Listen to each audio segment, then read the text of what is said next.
Hey, what up, doe? And a special what up, doe if you're listening on Blue Moon Radio today. Welcome to Radicals for Good, a podcast about the quiet revolutions unfolding around us. I'm your host, Shay. We're here at Moondog Cafe, sending them gratitude for letting us use their space today. Radicals for Good is recorded on Wawiyatsanan, the lands of the Anishinaabe peoples, whose presence and resistance continue today. Detroit liberation is rooted in Black labor, Indigenous survival, and community love and protection. We acknowledge those whose resistance made and make our home and people possible.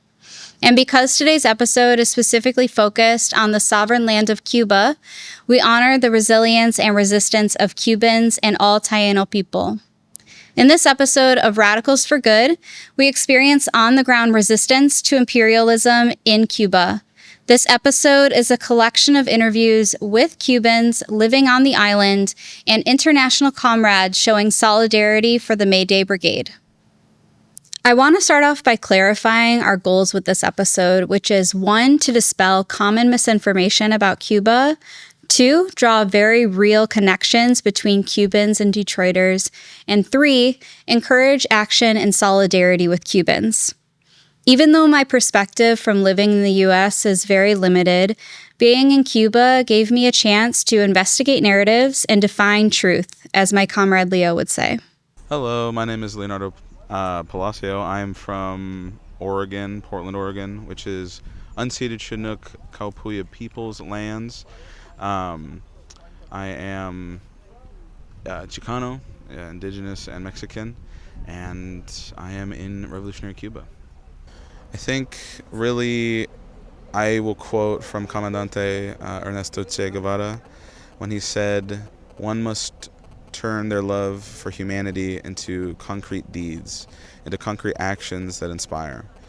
I think that's something that everyone should learn and to take into heart, because, love is a powerful tool. Love is something that guides and grows and empowers, and to leave it just in words and not deeds is, I think, something we can't afford to do right now because of all of the hate and violence that just perpetrates throughout the world.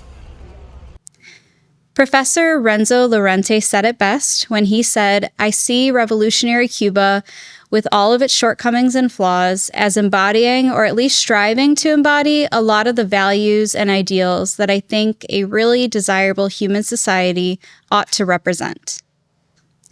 Before we move any further in our episode, I want to define 2 terms: sovereignty and imperialism. Sovereignty is a self-governing state which allows for people to govern how they choose, free from intervention or interference. For example, closer to home, Wawiyatsanan, the land that Detroit sits on, was once liberated land, but then it was colonized by the French in 1701. Its original Anishinaabe people were slaughtered, enslaved, and their culture was stripped from them. The resources of the land were extracted and used for the colonial project that is now the United States. You may be familiar with food sovereignty. It's a similar concept. We create food sovereignty here in Detroit with our urban gardens. Free from interference, we grow what we want, and we feed people as we see fit. And then there's imperialism. Imperialism is the extending power over nations through colonization, economic exploitation, and/or cultural subordination. Hi, my name is Adi, and I'm from the German Youth Brigade, and I'm part of the Socialistic Democratic Students Association. Because our struggles are deeply connected, not only for Cuba, but also in the fight of US imperialism, which is basically destroying or trying to destroy the whole world. We are seeing it in Cuba, we are seeing it in Gaza, we're seeing the attacks on Iran and Lebanon, and obviously we need to fight this, and this is just possible if we do it all together. There are more than 900 military bases all over the world from the United States. 160 of them are in Germany, so we have to close them all, because if we close them, the military bases, there's no way that they can do their wars. And I really hope to learn, the important thing is to learn from each other, from our common struggles, because I have noticed that many people are having like this awakening moment that it can't continue like that, that capitalism, imperialism, exploitation is really dangerous and is not going to bring us forward as humanity. Cuba is a sovereign land because it's free from the United States' master plan for the world. Many countries throughout the globe find themselves trapped inside an extractive system where the U.S. and its imperial allies conquer and assert their own will over the land and the people who occupy it. My name is Iram. I am born and raised in Havana, Cuba. I am an official of the Cuban Institute of Friendship with the Peoples. I work specifically in the North American desk. And right now we are, working with the U.S. delegation to the 19th International May Day Brigade. I mean, I would like them to know that Cuba is a small island in the Caribbean, full with beautiful people, full with talented people, people who care, people who love, people who defend not only themselves but others who need help around the world, people who defend just causes like, the cause of the Palestinian people, the cause of the independence of Puerto Rico, the cause of the independence of the sub-Saharan people. So Cuba is a place of honorable and good people. And it is not fair that we have had to suffer all these years under this blockade just because some government with imperial aspirations of hegemony around the world has chosen to, not to have a socialist project so close to the shores. Maybe because it represents an example of a different world that is actually possible, and they don't want their own people to awake to those kind of ideas and that possibility of a different future for their lives. So that I would like the U.S. people to know, and I would like to encourage all of those in the U.S. people who are just, fair, and honorable to just think about us and help in any ways you feel you can do it. As Americans, we've been heavily propagandized to misunderstand Cuba in every way. It's almost impossible to get away from. Even I had misinformation about Cuba. Honestly, I'm still trying to fully understand the economic system in Cuba, but as radicals, study is necessary and continuous. So I am the political education chair for the National Network on Cuba. So I was prioritizing political education in the form of articles, fact sheets, things that people need to see and read and have access to when we get back into the empire. Often the reactionary right wing of capitalism and imperialism will try to just downplay the successes of the Cuban Revolution, will claim that they had their heyday and that they're in a former President Joe Biden said that Cuba was a failed state. Yet the only failures are brought upon through the imperialist blockade that denies the Cuban people and the revolutionary project building supplies, food, medicines. I mean, really the essential oil, that's been a very critical one over the past few months as they've had to shift from relying on fossil fuels like every other modern country in the world to having to rely on renewable solar panel, solar-based energies. Hi, good day. My name is Camilo Ayala, and I'm from Mexico. The message I have for the United States youth is to motivate more support for the causes. The entire world, and I assure you, that is truly hopeful that the youth and the proletariat in the States take a deeper understanding of class consciousness and more collectivist consciousness in solidarity with the rest of the countries.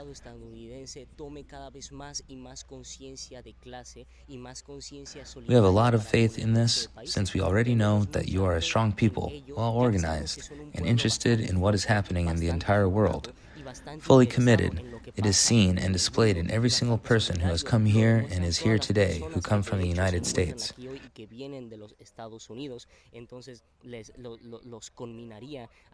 I would encourage you to not believe in the Yankee propaganda that is surely consumed in your respective countries, that you allow yourselves the opportunity to learn more and investigate more the official propaganda through the news channel. The reality that is displayed to you is not how it truly is. If you have access to reality just as it is, the more avenues of information, I truly believe that the youth living in the United States and the proletariat youth that hold hearts that are determined to support the causes have great hope in these such dark moments that are happening. I believe that the entire humanity, due to the increasing of many conflicts around the world,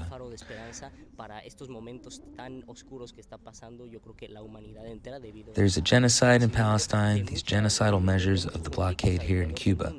Without a doubt, the spirit and heart are willing to support noble causes that I see in the North American youth here, of who I am currently with and perceiving, which fills me with hope.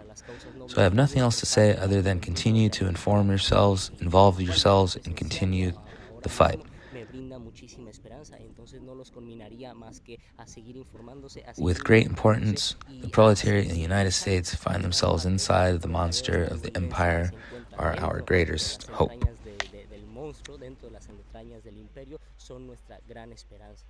I spent 2 weeks in Cuba as a part of the 19th International May Day Brigade, where more than 250 of us across the globe, representing 156 countries and 5 continents, broke the blockade and stood in solidarity with the people of Cuba.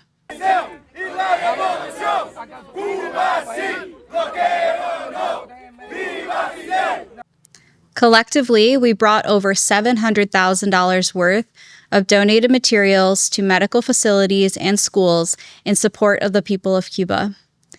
We attended cultural events, delivered life-saving materials, added to the workforce in the fields, and learned from Cubans on the ground. We celebrated May Day with over 500,000 people in La Plaza de la Revolucion and 6 million across the island. My name's Killian. I'm from Jackson, Michigan, and I work with Michigan Action for Cuba. My experience with May Day was really interesting because coming to Cuba, I had heard a lot of American propaganda and watched Western news, and I knew that a lot of it was dishonest, but I didn't know to what extent. And being here, actually participating in the May Day activities and seeing how American media reported on it, I saw just how in real time how dishonest our media is, because different outlets were reporting that there wasn't a large show up for May Day.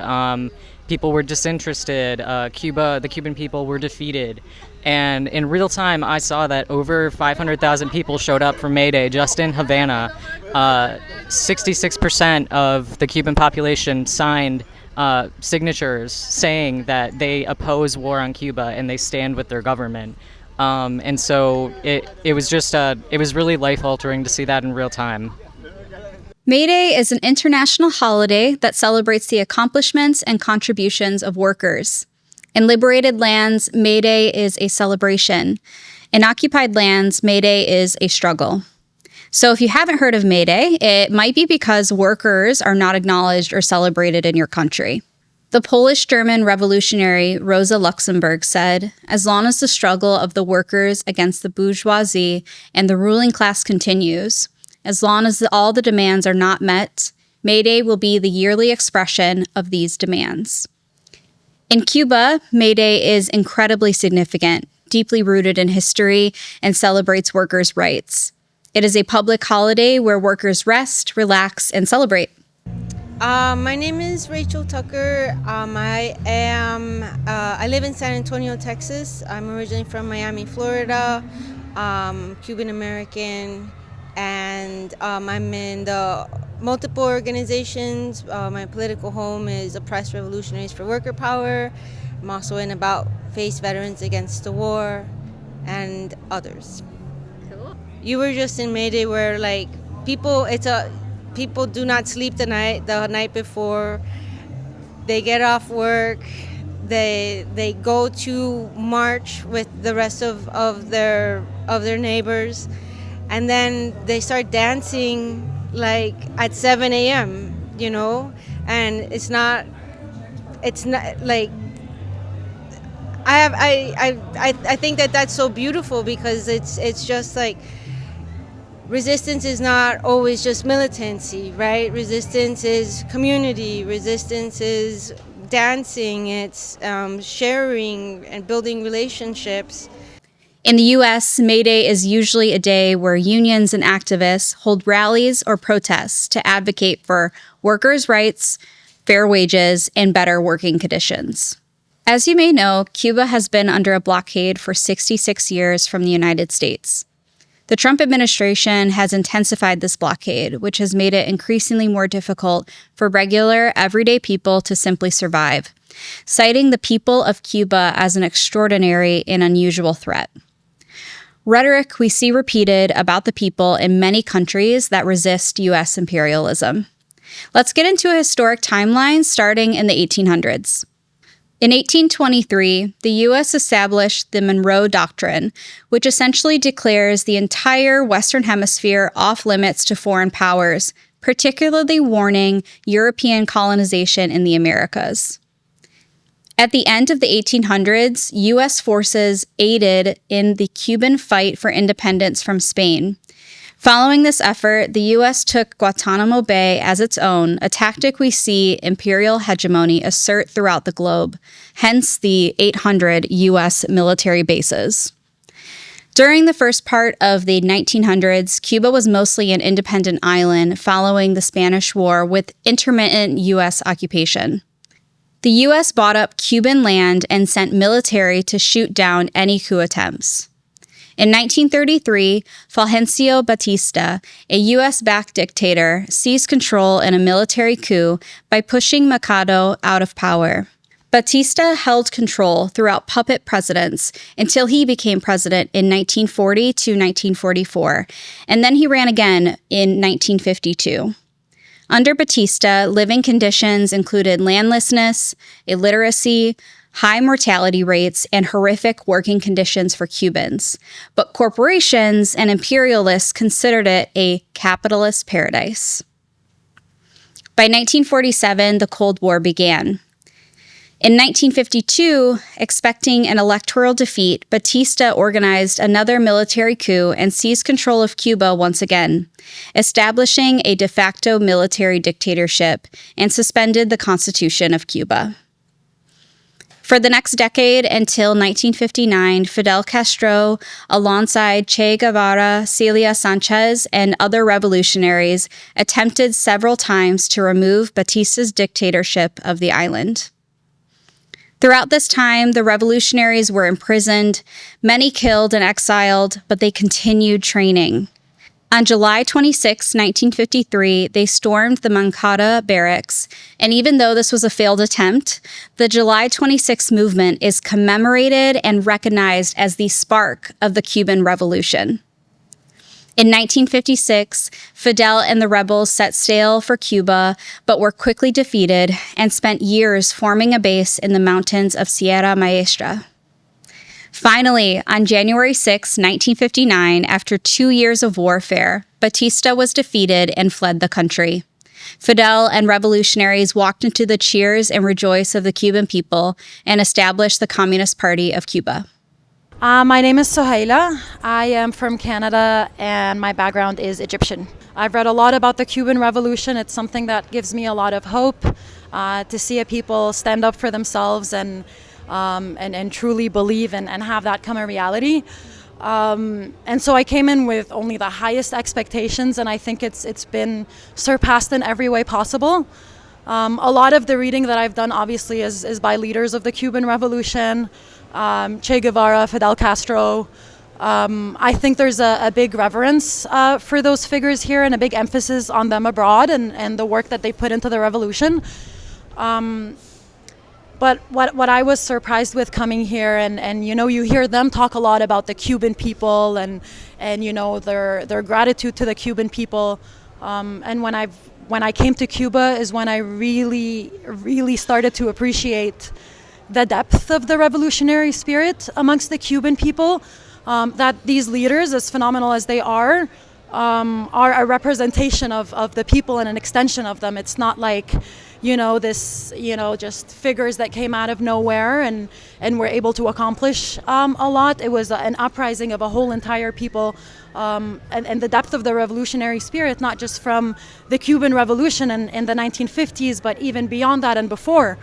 And so I think it's something that you learn about, but to be in Cuba and to experience it and to talk to people is an experience that I think I truly can't put into words. It's something that you have to be present to see how, no matter how hard things are, and Cubans are not ashamed, they're not too proud to admit that things are very difficult and that this is a very, very challenging time. But even amongst all this, there will be no bowing down. There will be, people are going to live, and they're going to live with dignity, and they're always going to fight for themselves, and it's amazing. I don't know. Soon after, Fidel established the Agrarian Reform Act of 1959, which reallocated agricultural land and dispersed foreign-owned land into hands of Cubans and redistributed the wealth into healthcare, education, and housing. Around this time, a literacy campaign, mainly led by revolutionary women, was launched to help the island go from 40% to 100% literacy rate. On April 6, 1960, Lester fucking Mallory, Deputy Assistant of Secretary of State for Inter-American Affairs, defined the philosophy of the U.S. blockade against Cuba in the memorandum titled The Decline and Fall of Castro. In 1961, motivated by the Mallory Memo, President Eisenhower set a strategy for 6 decades of U.S. imperialism and signed an embargo which prevented the exchange of goods and services from entering Cuba from the United States or any of its allies. This also prevented the travel to Cuba for Americans. I mean, the U.S. blockade is, as you probably know already, been there for a long time. So more than 66 years now, since the early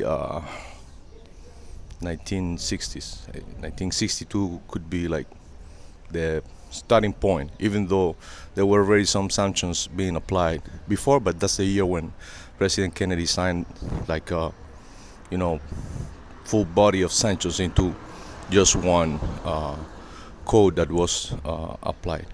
And it's something that, people sometimes think about it in an abstract way, but it has like real implications. And it's been hardened and reinforced throughout the years. For instance, in 1992, Torricelli Act was signed, which added like a lot more measures to the blockade. Then in the late 1990s, President Clinton also signed a new act, Helms-Burton Act, that added a lot more sanctions, if you want to call it that way, but also codified the blockade and that whole body of sanctions into law, which only Congress can lift or modify in a certain way. And afterwards, we had Trump first administration, which added like a 240 something new measures, and then we had Biden, who did nothing to change that, and then we had Trump's second administration just right now adding new executive orders, finding every little gap of things they haven't done yet to Cuba, so they can fill those gaps and strangle Cuba in any way possible. So it's really hard, and you always think about it at the macroeconomical level, like how it affects the whole country, the macroeconomy in Cuba, but it also has a reflection on people's daily lives. So whatever scarcities we face as a person, since the moment you open your eyes and you are, let's say, with no electricity, right, or it is hard for you to put bread on the table, or if you're feeling bad and you go to the doctor and there are not the proper medicines to treat you. So these are like very specific examples on how it impacts on someone's daily life. But it is a lot more than that. So people debate whether it's a blockade, whether it's an embargo, different terms with different, concepts. But what it really is economical warfare, right? And it is also an act of genocide by the definition of international law. So it is really hard for us living under these conditions. It's been hard all these years, but right now specifically, because it has an accumulated impact for over 66 years. And it's really hard to, develop a whole country under those conditions, even though we Cubans are really stubborn and we keep moving forward. We keep trying to find ways to, survive and sort all obstacles. But it's really hard. It's really hard. Fast forward to 2015, President Barack Obama lifted portions of the embargo and removed this U.S. classification of state-sponsored terrorism, which allowed for commercial flights to return to Cuba as well as some small trade, ushering in an era of Cuban thaw. In 2017, Donald Trump stopped this Cuban thaw, and Biden did nothing to change it. In January 2026, Trump reinstated the Monroe Doctrine, what he is calling the Monroe Doctrine, which redeclares that the Western Hemisphere is the U.S.'s priority sphere of influence, aiming to pursue full occupation, war, and environmental extraction of the Western Hemisphere. This approach is proving to be incredibly violent, influencing increasing levels of state violence and adaptations of organized crime throughout Latin America. Since then, Cuba has only received one tanker of oil from Russia and other life-saving resources from China. Hi, I'm Shadhan. I'm based in the UK. I'm here representing United Tech and Allied Workers, but also Cuba Solidarity Campaign. I think it's how the blockade manifests in people's daily lives in Cuba. No one's exempt, whether it's the pharmacy with empty shelves or the community center not having enough art supplies for their programs for children, but also large groups of people. I think exploring Old Havana, there were quite a lot of people asking for money, which isn't out of the ordinary in whatever country you're in. But I think someone mentioned to me, because the volume of tourists isn't there like it used to be, you're feeling it a lot more. So I think you're experiencing people's desperations head on, and it was really hard to digest. Just last month, an international campaign started aiming to end the blockade and any further destabilization of the lower Western Hemisphere, declaring no war on Cuba. The people of Cuba are a masterclass on resilience. Despite decades of suffocating embargoes, Cuba's literacy rate is 99.8%. They have made extraordinary contributions to science and technology, like developing a cure for Alzheimer's, and is in the process of achieving energy sovereignty with renewable sources, like mass solar panel installations. Let me tell you a little bit about my time in Cuba, especially in the healthcare and school systems while I was there. While in Cuba, we visited Hermanos Amarillas Hospital and a maternity facility. As a public health professional, I really enjoyed witnessing a public health model based on prevention of diseases be embodied by an entire country. Through their central planning system, the island operates on a unified tiered health system model. The first tier is the public family clinic, being the most important and the most accessible. Specialists are encouraged to visit a patient at their public health clinic to reduce the burden on the patient. This is really unheard of in the U.S. I don't know about you, but I travel 40 miles just to see my neurologist. A care plan is curated for all patients regardless of risk level or wealth. Health insurance isn't needed. Everyone can access the healthcare system. It doesn't determine what kind of care you receive, and you can't be denied care because of that. We were informed by doctors that due to the blockade, life-saving medications and equipment are extremely limited. Unlike here in the States, patients are not denied a procedure that could save their life because of the cost. In Cuba, they are only denied because of the lack of equipment or medications. Cuba is known for their prestigious medical training and well-trained doctors that they send worldwide, as well as their contributions to science and technology. I often overheard a quote from Fidel: "In a time when the rest of the world is building weapons, Cuba is building doctors." Just waking up every morning and just go on, carry on with your life is an act of resistance against the U.S. blockade, because you have to face all these challenges I was just mentioning. Mm-hmm. Resistance shows in the fact that people, or most people in Cuba, because I don't want to, generalize, but most people in Cuba rather, keep the struggle instead of yielding to the U.S. government interest, which is like to overthrow the Cuban Revolution.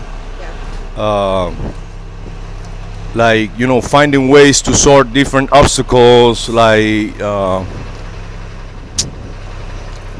there is no specific medicine, for instance, people try green medicine, or they go back to your grandparents' recipes to treat certain diseases with herbs and things like that.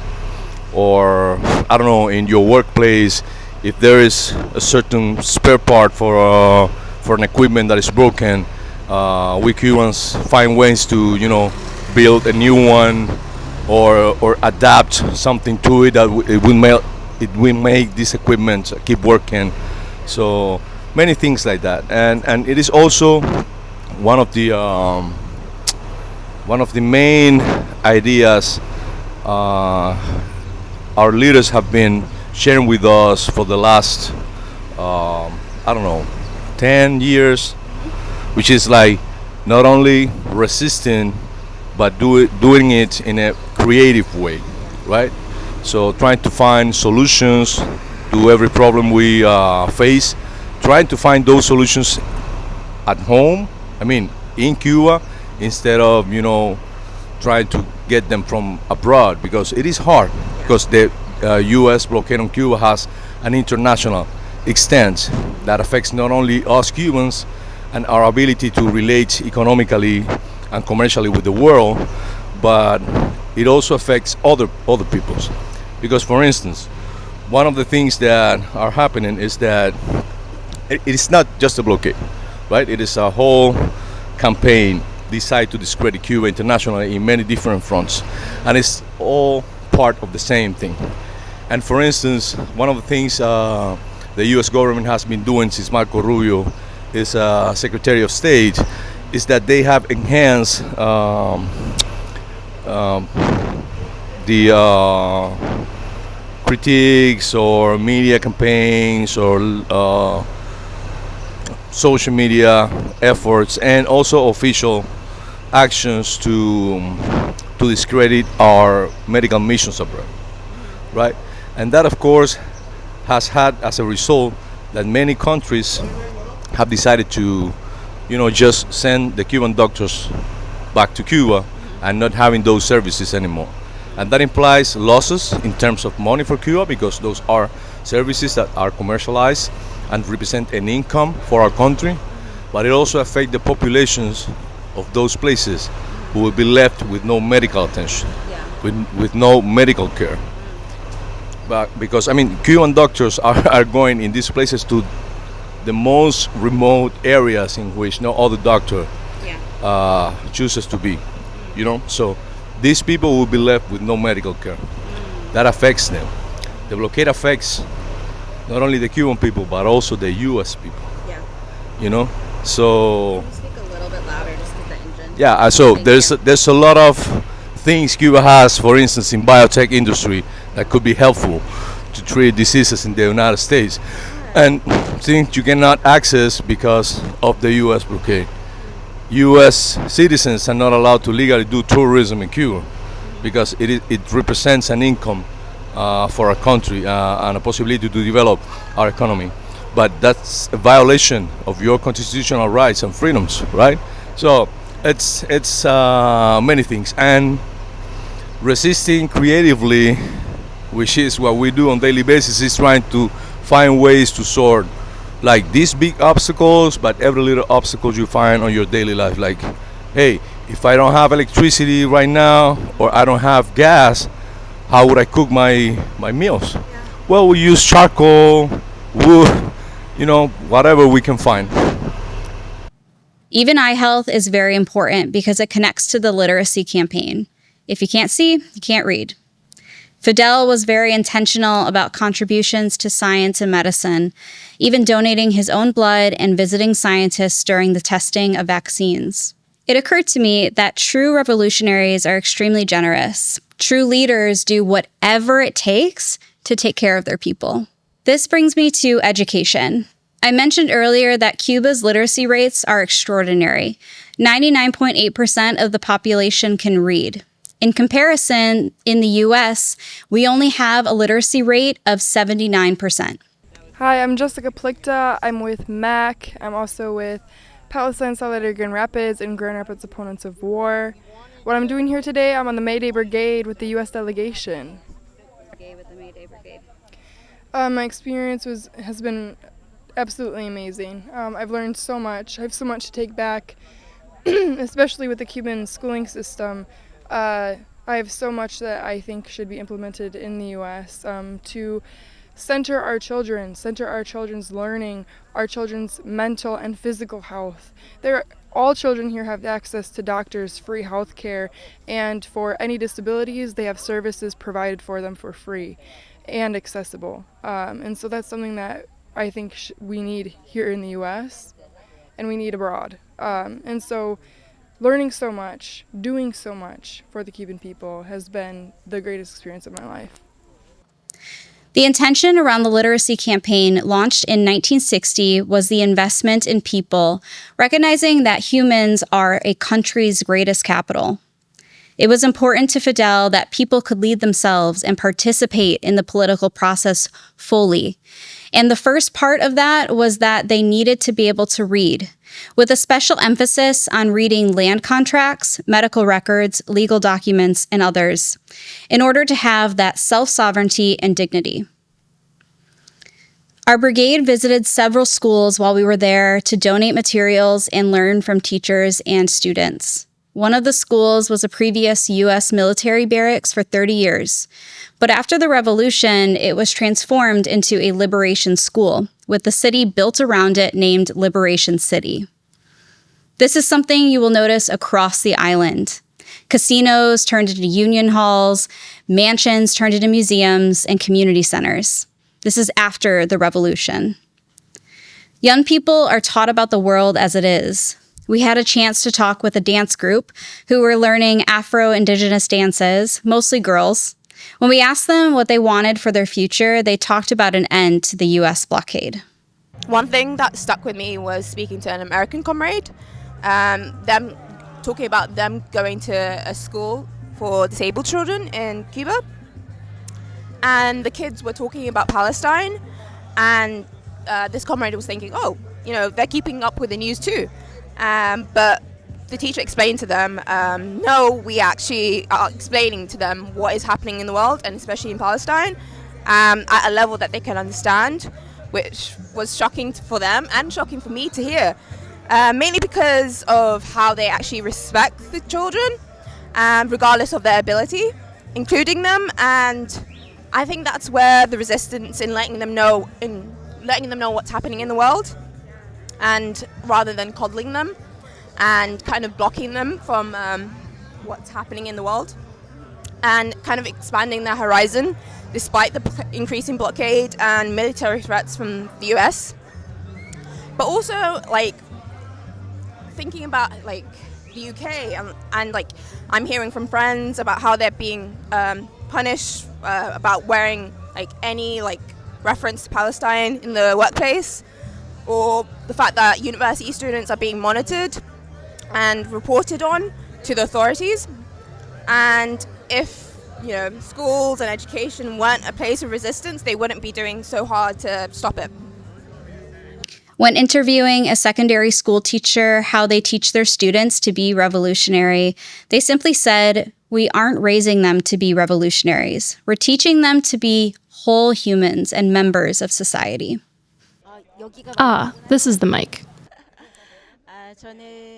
I'm from South Korea, and my name is Lee Jin-hee.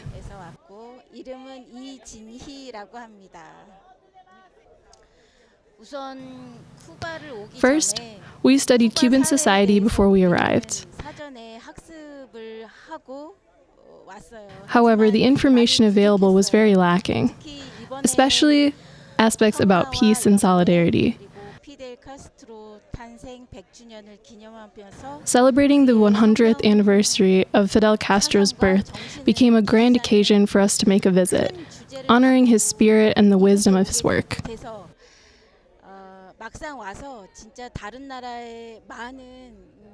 Now that we're here, I came to feel that many people from around the world feel deeply connected to Fidel Castro's history, and that of Jose Marti, who we heard about today.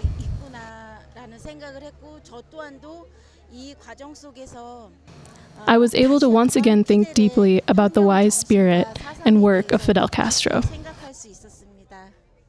It seemed like everywhere I went on the island, I was reminded of home in Detroit. I witnessed similarities in food sovereignty and community gardens, worker organizing, and energy. Detroit breeds resistance in so many ways, these same ways I witnessed in Cuba. Our communities were starving, so we gardened and we fed people for free, and now we're known nationwide as the gold star for our urban gardens. Cuban farmers have food sovereignty on a much larger scale.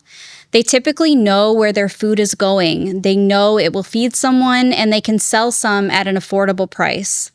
Food is not grown for the sole purpose of making a profit. There is no big business standing in the way between the farmers and their food, and a separate big business standing between the food and your hunger. Inside empire, you might recognize names like Monsanto, who make it difficult and illegal to grow from certain seeds. You'll find a third-party middleman between nearly every part of a transaction that should be extremely simple. Today we find ourselves working in an urban garden where vegetables are grown and cultivated. We're removing the weeds that grow by the crop so that it can grow and develop quickly. Precisely, the people who consume in the nearby locale can have these food items on their tables. I'm not going to attribute myself to providing an exuberant amount of support. I'm giving the most and best that I can, of course. However, those who deserve the acknowledgement the most for the work done in the community garden and labor that is done day in and day out to sustain the nutritional intake of the Cuban people are the Cuban gardeners, who we should be immensely grateful for, who we should express many admiration for the humanistic work that they fulfill daily. Aside from this being direct support, this displays the moral support that we have as international brigadistas we are offering to the Cuban people, reminding and telling them that Cuba is not alone, telling Cuba that the entire world is observing what's happening. The world offers its presence, so you have the certainty that we will be with you. That's my message to Cuba, at least with my presence and with these tasks and this volunteer work. Hi, I'm Sandhya and I'm from Michigan. So I'm from Michigan and I organize with anti-capitalist organizations in Michigan, including the Michigan Action for Cuba Committee. And today a few of us have come as a contingent with the May Day Brigade to work on an organoponicos in Cuba, which is an organic garden, where we're seeing a lot of greens and beets being planted with the usage, the creative usage of marigolds and oregano being planted as pest control and to attract pollinators. So this is one of the ways that, by us doing a little bit of weeding, we're offsetting some of the labor of the garden workers here. And it also shows us the participatory process of Cuban socialism and how food growth works here. So one big way that the Cubans participate in this aspect called creative resistance is by creating alternatives to inaccessible medication because of the blockade, the 66-year-old blockade on Cuba. So one way that happens is by using oregano to create tinctures, to create syrups, to create treatments for respiratory conditions in Cuba, especially for infants, that wouldn't be accessible through the limitations and restrictions on the purchase of medicines like expectorants on the Cuban people. In Cuba, all farms became organic after the revolution because they could not access pesticides, and even the surrounding coral reefs have become more healthy. My name is S. I'm with the Palestinian Youth Movement based in Raleigh and Durham in North Carolina. I am Lebanese and Honduran. Cuba again is in solidarity with Palestine, and I do a lot of work around Palestine. And so for me, like for example, this morning we did work in an urban garden, and it was really interesting to see how they're able to, able to have these massive things without pesticides. And I grew up in North Carolina, in rural North Carolina, where farmland and agriculture is a very huge thing, but it's all run under a very capitalist system. So it's very interesting to see when farm workers are genuinely supported, and it's meant to genuinely help feed the people, because we have such a issue with food crisis here in the United States, even though we have abundance of food. And so Cuba actively is working towards that. Cuba is powered by its workers. Decisions are made by workers, and workers are organized. In Detroit, our unions are powerful forces, and for a moment in time, almost everyone belonged to one. It was second nature. Yeah, so I focused a lot on meeting and interacting, engaging with members of international delegations. There's people from all over the continents, from Asia, from Africa, from the Caribbean, from Latin America, from Europe, and we're all here under the same banner to stop the war on Cuba, to halt military attacks by creating political agitation when we go back to our countries, especially those of us in the Imperial Corps. So I spent a lot of time meeting with people and really discussing and strategizing on how we need to rebuild a mass movement and make Cuba important to every struggling and oppressed and colonized person on Earth. The other thing that I focused on while I've been here has been to really learn about how the Cuban people organize. So learning what the importance is of getting every person organized into a union, into a women's organization, into an Afro-feminist organization, into a block association like the CDRs here, and how that functions to train people in tasks, how that functions to employ people, how that functions to uplift their political consciousness, and how that also functions to mobilize people. So we learned about some of the bomberos and the firemen here, and how they've worked to offset what the U.S. military would do or would fail to do in the U.S., which is to take care of the people after the imperialist attacks that had happened in the past with Playa Girón. And that's one of the main ways, too, that we learn how the Cuban people organize. They are organized for armed resistance and to protect their land from attacks if that's what the U.S. comes to. So, yeah.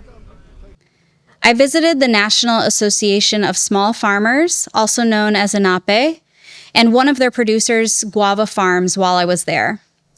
ANAPE has a cooperative model with over 100 producers. This allows them to keep their land even if they leave the co-op and benefit from shared resources like trucks, tractors, equipment, livestock, and others. This also allows them to organize the produce. Farmers are treated with the same respect and dignity as doctors. Buenos dias, my name is Mosiah. I'm Theo. I'm Neil. And we are with the May Day Brigade with the international delegations in solidarity with Cuba. So we're on a co-op right now, and we're going to do an interview. I would like to know what is a co-op and what is its relationship to the Cuban Revolution?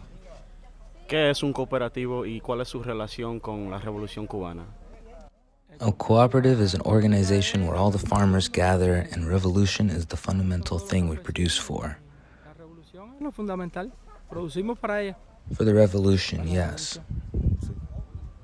And what is grown here and how many people does it employ and feed? ¿Qué se cultiva aquí en este cooperativo? ¿Cuántas personas trabajan aquí y cuántas personas comen de lo que ustedes producen? We planted various crops, different varieties. Every different month and different cycles is sown for different things to cultivate the land. I have 5 workers, and what is produced is for everyone, families and neighbors who helped with the production. Con la producción. Y la mayor parte de la producción se le entrega a la s1e6, que es la que la comercializa. Okay. And what are Cuba's food sovereignty goals, and how has that been established from the local level up to the national level? ¿Cuáles son los objetivos con la soberanía de la comida aquí en Cuba y cómo se han establecido esos objetivos desde el nivel local hasta el nivel nacional? The target is the population, and the production is destined for a larger part for hospitals, schools, social centers who need support. Los centros sociales que necesitan del apoyo de los campesinos. And finally, what would you say to farmers in the United States as a farmer in Cuba, in revolutionary Cuba? Como agricultor y cultivador aquí en Cuba, ¿qué le diría a los agricultores allá en Estados Unidos? To support, and always support the ones most in need that do not have the possibility of reaching fresh food, as in this case. The guayaba that is delicious, to support everyone who deserves it. Gracias, hermano. Anape reminds me a lot of the Detroit Black Community Food Sovereignty Network, working towards food sovereignty and supporting urban gardens across our city. Cuba is on a path to energy sovereignty, something that also very much reminded me of Detroit and something we can work towards in our city. After the revolution, Fidel made it a priority to improve the energy grid across the island, which was a major problem under Batista's reign. As of now, the energy grid covers 98% of the country. The solar, their energy system that Cuba is developing or has been developing over many years, but due to the recent intensification of the blockade and them not being able to have access to oil, they have had to really ramp up the amount of solar energy that they produce. It's just impressive what central planning does, because they have, first of all, they have like a 100-year plan for climate change adaptation and mitigation, and then they have, they want to be, I believe it's solar, just independent from imported fossil fuels by 2030, I believe. And then by 2050, have the whole island on renewable energies. And that just gives me goosebumps to have that planning and that foresight. In 2014, 98% of energy was from imported fossil fuels. But as of February 2026, 15% of the energy is now from internal renewable sources. By 2050, Cuba aims for all of their energy to be from internal renewable sources, eliminating any need for external imports.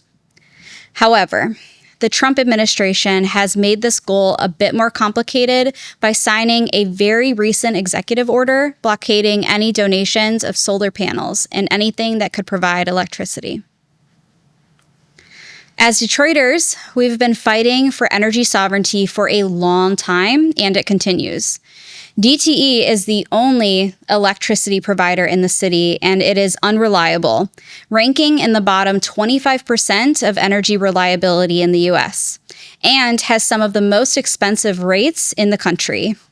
It's almost as if we have DTE imperialism.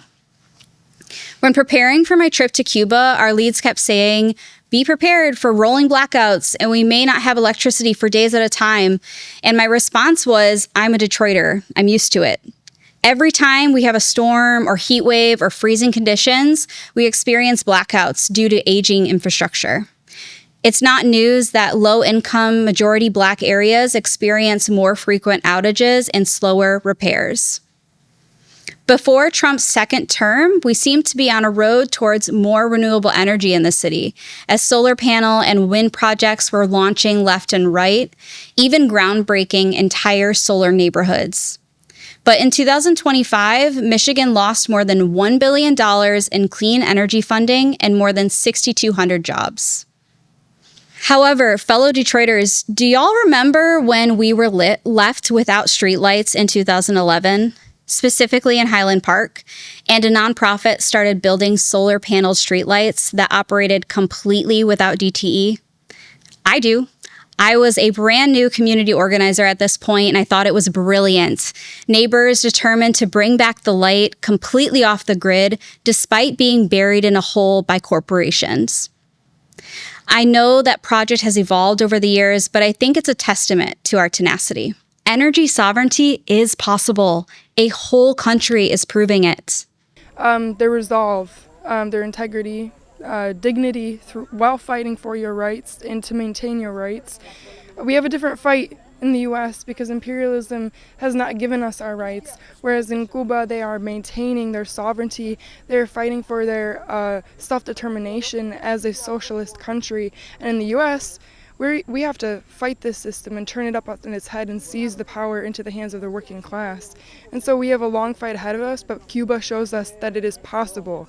I say this time and time again that, the Palestinian people woke us up, the Venezuelan people taught us how to fight, and Cuba shows us what's possible and why we must go forward. Cubans and Detroiters share many things. We are some resilient-ass people who cannot be bullied into compliance. Here are some ways that you can step outside of your comfort zone and continue learning and advocating for Cuba. These are also listed in the show notes.